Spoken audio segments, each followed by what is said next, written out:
Hey guys, my name is Brobson, and welcome to my new old school RuneScape series, the Collection Log Completionist. The concept of this series is pretty simple. I've created a new old school RuneScape account, Ironman by the way, with the goal of completing as many entries in RuneScape's collection log as possible. Now, if you're unsure what the collection log is, I'll fill you in quickly. The collection log is an item that was introduced to old school RuneScape in December of 2018, and it keeps track of almost every unique item obtainable in old school RuneScape. Everything from PVM drops, clue scroll rewards, skilling or boss pets, you name it, the collection log keeps track of how many your account has obtained via drop or reward through in-game activities. It's worth noting that the collection log doesn't track things that you've purchased from other players, but that doesn't affect our account anyway, since we are an Ironman and can't trade. Due to the extreme rarity of some of the clue scroll uniques and boss pets, it's unlikely that we'll ever fill every single entry in the collection log, but the primary focus of this account is simple. Get as many as we possibly can. The reason that I think this series will be so much fun for me to do, as well as hopefully fun for you guys to watch, is because it marks my return to old school RuneScape. I've primarily been a content creator for RuneScape 3 over the last 3 or 4 years, and I haven't played old school RuneScape on a regular daily basis since Zulrah's release, which was over 4.5 years ago. That's 4.5 years of weekly updates and new content that have completely transformed the game.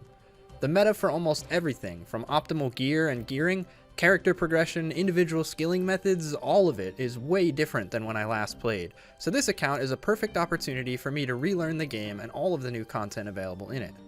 Dragon Slayer 2, Monkey Madness 2, the Motherlode Mine, any and everything on Zeah, the Theater of Blood and Chambers of Xeric raids, Slayer bosses, elite Slayer mobs, these are just a few of the pieces of content that have come out since I last played that I'm really looking forward to getting to learn and interact with, now that we're finally back in the old school version of Gielinor. So, on June 17th, 2019, we created our account, got through the nostalgia of Tutorial Island, made ourselves an Ironman, and headed back to the mainland of Gielinor. To give you guys a quick briefing on how this series will be formatted, I'll be streaming daily progress on my Twitch channel, which you can find linked in the description of this video. So you can come hang out and interact every single day on Twitch, as well as teach me the ropes and help me to relearn the game on this journey. I'll also be recording clips while I'm live on Twitch and while I'm scaping offline, and compile those clips into progress videos here on YouTube. I've created a playlist for this series and account, and I'll link it in the description so that you can find all of the progress episodes for this account in just one place. Lastly, I know I'm not the first person to do a content series centered around the collection log, and while there's no way that I could credit every single person who's doing something similar, I did want to give credit to the 2 series that I've seen on YouTube that helped to impact and inspire me to start my series. Tedious has a series called Generate Task, in which he uses an Excel spreadsheet to randomly generate collection log items that he needs to go for on a hardcore Ironman. And SeerzOSRS has a series called Becoming the Collector, where he tries to fill out the remaining collection log entries on his main account with the twist that he can't use items he hasn't already collected in the log. My series, the Collection Log Completionist, is kind of a hybrid of the two, with the twist that I have absolutely no idea what I'm doing on old school, so I wanted to shout them out and link their series as well. You can find the first episode of both of their series linked in the description of this video, and hopefully you'll enjoy watching their content as well. Now, with that all out of the way and Tutorial Island completed, we can finally get to the mainland and get started. The first thing that any Ironman should do is immediately grab the Ironman armor from Adam and show off your superior helmet status, so that's exactly what we did.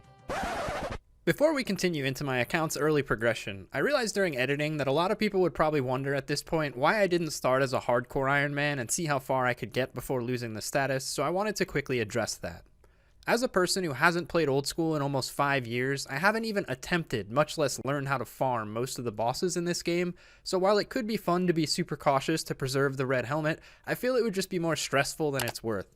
I want to be able to enjoy being a noob again, and that means dying a lot and learning things at my own pace, rather than worrying about being overly efficient and safe. Also, knowing myself, I'd probably want to remake a new hardcore and start again as soon as I did die, so in order to completely remove that temptation, we decided to just be a normal Iron from the start. Hardcore Ironman is definitely something I'm interested in, something I've done on RS3, and once I get better at old school, it's definitely something I might attempt. So if that's something you'd like to see, just let me know by leaving a like on this video, as well as commenting it below, and we may attempt a hardcore on old school in the future as well. And now, let's get into some account progress. Alright, so I've been given good intel that this woman is the key to success early game. We need to pickpocket her. Oh, we already got caught. This is not. But we need to pickpocket her to make enough money to buy stuff from Bob, and then we'll be on our merry way.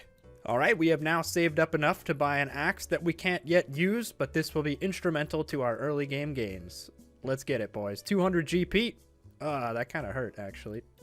We are here to claim our 10k GP and our fancy boots, and for no other reason. I haven't been here in many years, but I have very little faith in this wooden shield to protect us. So far, so good. I have no clue when things get aggressive, but I have a bad feeling it's going to be on this next floor. 2 for 2. I'm out of run energy. I might need to restore my run because things are aggressive on this floor. We're full health, so I'm feeling pretty good. But it might be smart to get some run energy back before we start the next floor, because I really don't want to die and lose this money.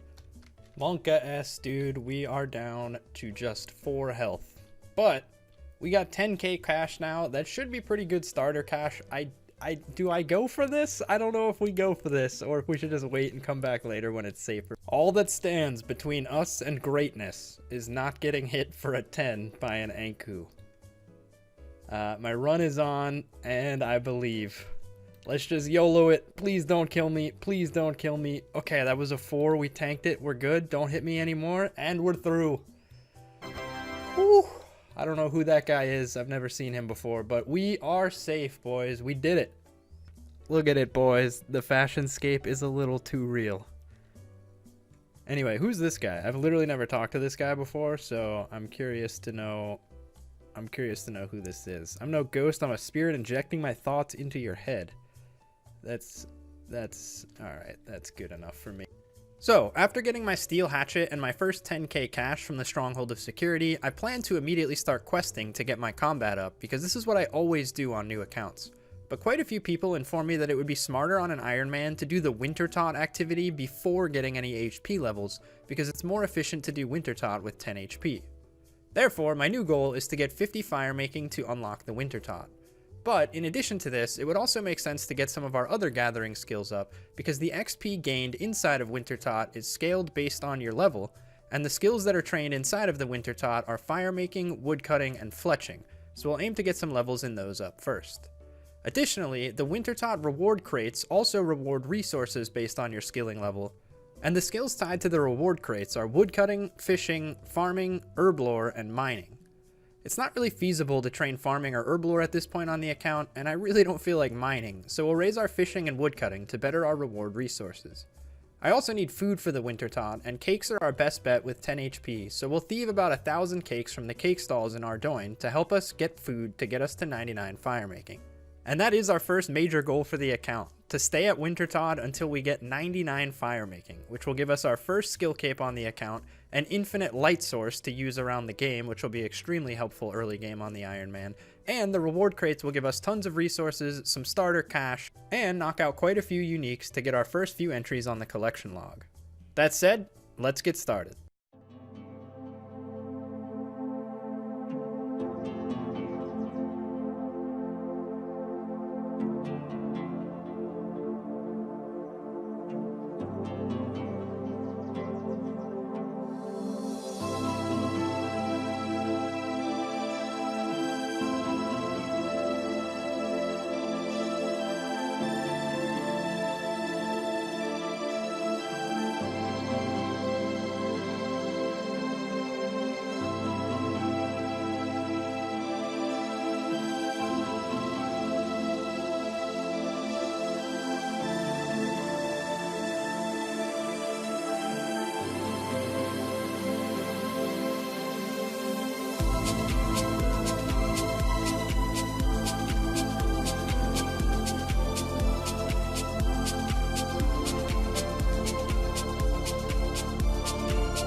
I won't lie, the bank is looking pretty juicy, boys. For just 2 days of skilling, I feel pretty good about this account so far. We've got nearly 500 cooked lobsters. This was exactly how many it took to get from 40 to 50 fishing. We burnt over 200, but cooked nearly 500, so pretty good success rate there. We have over 1,000 shrimps and 600 anchovies. I did this all the way from 1 to 40. I'm not sure why it didn't occur to me to switch to a better fishing spot as I got my level up, but I was just AFKing and watching Netflix, so I didn't even think to switch, and I just did shrimps and anchovies with a small net all the way from 1 to 40. Probably never eat these, maybe as backup food at Wintertot, but cool to have nonetheless, I guess. We thieved almost 900 cakes. This took us all the way to 35 thieving, and we kept 100 bread and 50 chocolate slices as backups. I am mostly going to be using cakes on the way to 99 fire making at the Wintertot. I've heard it's about 500 rounds to get to 99 from 50, and it's about 1 to 2 cakes per round on average. So 750 to 800 cakes should have been enough. We got a little bit extra, and we have some backups with shrimps and anchovies if we need it. We should have more than enough food to suffice here in this tab to get to 99 fire making, and we also should be able to save all of the lobsters for Slayer training, which we're going to start doing as soon as we get our combat up after 99 fire making. We've also got quite a few unstrung bows and some arrow shafts and headless arrows from fletching. Got a few nests, some clue scroll nests and some seed nests and a bird nest as well. Pretty cool to see there. But yeah, all in all, not too bad. I just now realized as this live commentary clip is happening that I forgot to put cooking into the montage. But just know we cooked all of the fish that we got, burned some, cooked some, and 50 fishing netted us 50 cooking as well. So here's a look at our stats on day 2 of the account, and we are pretty much 100% ready. We just need to go get the Clue Hunter outfit as our warm pieces of clothing. We'll dig those up, and then we will head on over to Zaya and get started with fire making at the Wintertot. And that's going to do it for episode 1 of the Collection Log Completionist. I know there wasn't a ton of progress in today's episode, and I apologize for that, but I wanted the first episode to just kind of explain the series and go over why I was doing it the way that I am, and then also show you the preliminary progress towards my first major goal. But episode 2 will pick up at the Wintertot and hopefully include all of the 50 to 99 fire making grind and all of those uniques for the collection log from the Wintertot as well. Make sure you leave a like or dislike on this video according to what you thought. I would really appreciate any and all support and feedback that you guys can give. This is my first time ever attempting to make content for old school RuneScape, and I'd love to become a part of the video making community, but I really need feedback to continue improving my content. So any positive or negative feedback you guys have, please leave it in the comments section down below and help to share this video around so that other people can see it as well. Don't forget to check the links in the description for all of the juicy information that I told you about before, and also leave a subscription if you're interested in future content. Thanks a lot for watching, and I hope to see you in the next video.